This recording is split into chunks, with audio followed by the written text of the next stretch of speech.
doesn't.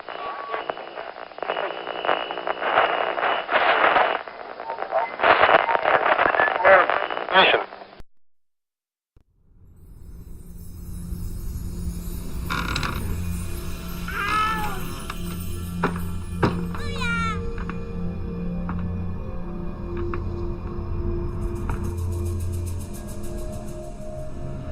Yeehaw!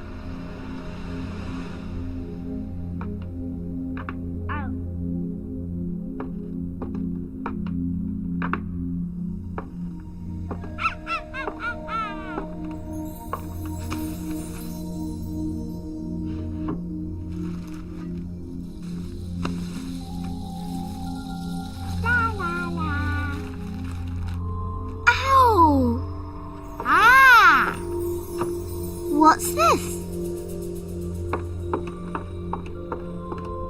No.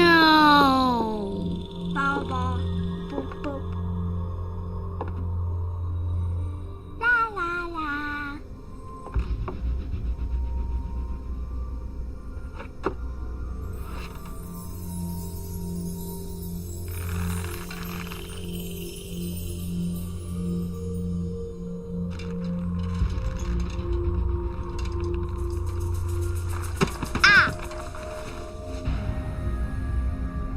Ooh.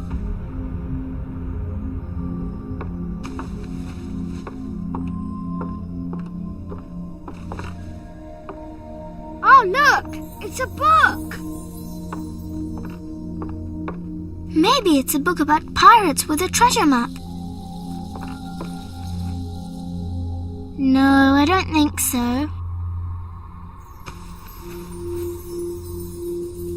I wish that I had seen through all your lies. Oh, start from the beginning, not the middle.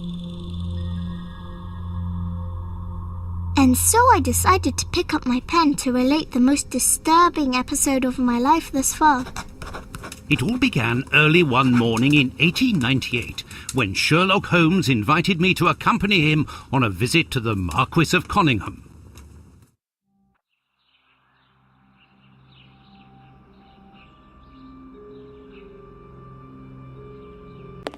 Watson, my dear fellow, we can now go and inform the Marquis that we have found the Samoan necklace, and very much faster than Inspector Baines, too, which pleases me. Have you really solved the theft, Holmes? And so quickly? I have indeed, Watson, and believe me, it was completely unnecessary to spread out all over London, as our friend Baines thought was best. He likes to boast that his methods are equal to mine, but once again the outcome has contradicted him. After all these years of accompanying you upon your investigations, I thought that by now I should be reasonably capable of following your train of thought. But in this particular case, I must admit that I don't understand anything at all. Ah, you see, but you do not observe, Watson. There lies the difference. It is a matter of course. A matter of course?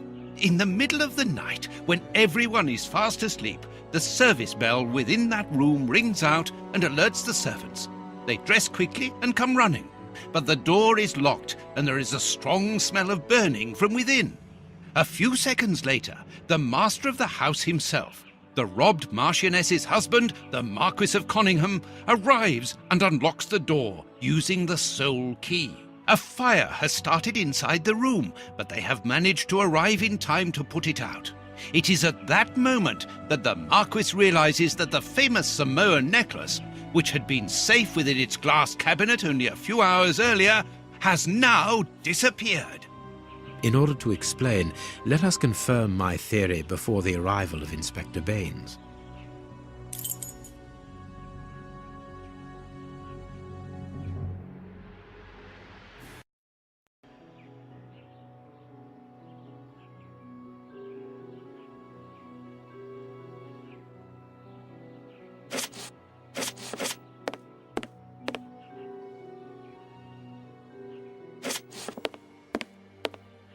This window was cut with a diamond, a clean, discreet piece of work. This is where the necklace was. See how tiny the hole is, and not one fingerprint upon the window.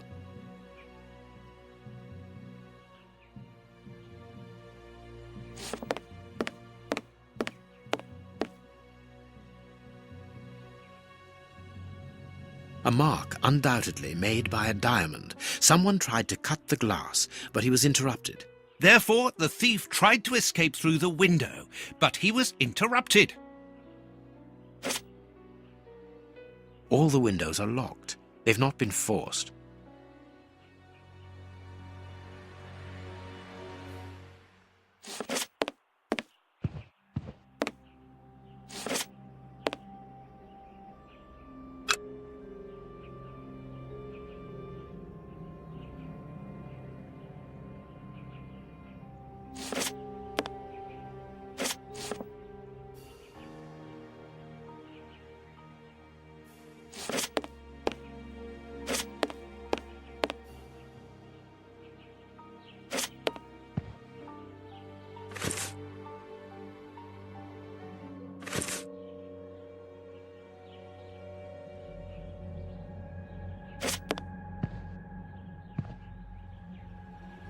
Let us examine the crumpled scores that have fallen off the piano.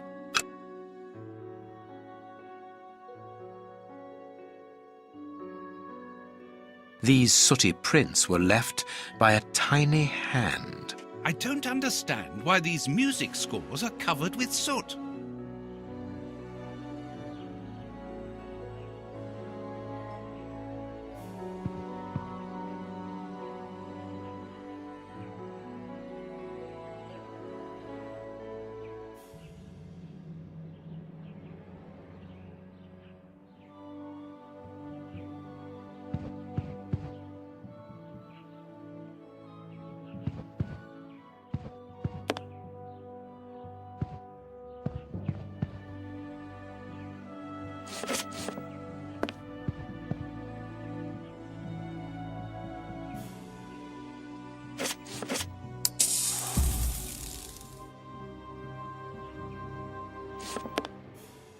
These documents are not very interesting, even though they're addressed to the Minister of Maritime Affairs. The Marquis himself.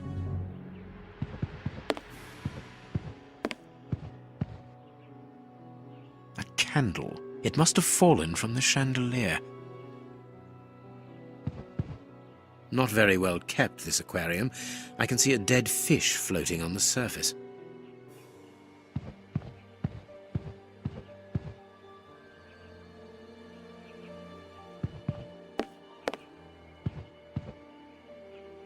This draft screen makes an ideal hiding place. As the theft was committed at night, I conclude that the thief hid himself behind the draft screen and waited until he was alone in the room. Strange, there aren't any prints, yet I'm sure that the thief hid here.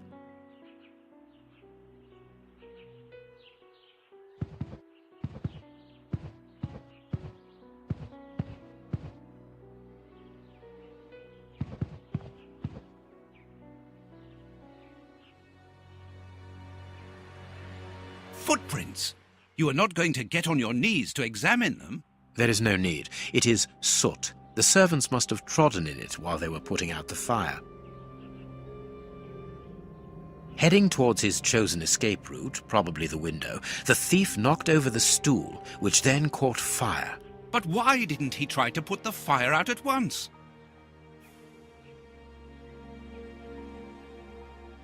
Strange. There are some objects here that have been knocked over. The fire started here, just beneath the bell pull. Whoever pulled the cord would have had his feet in the fire, unless it was pulled before the fire started.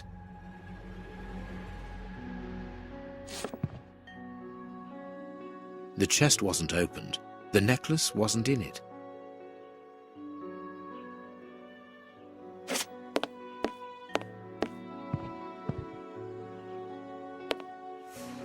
When the servants arrived at the door, having been alerted by the bell, they saw evidence of the theft and the fire, but they didn't see the thief.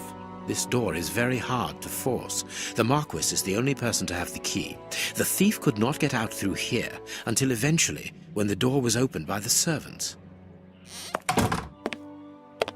Ah, Mr. Holmes, you're already here. Good morning, Inspector. You've arrived just in time. Scotland Yard arrives like the cavalry, always in the nick of time. Ah, But I know that satisfied expression, Mr. Holmes. Have you already solved the case? It's possible.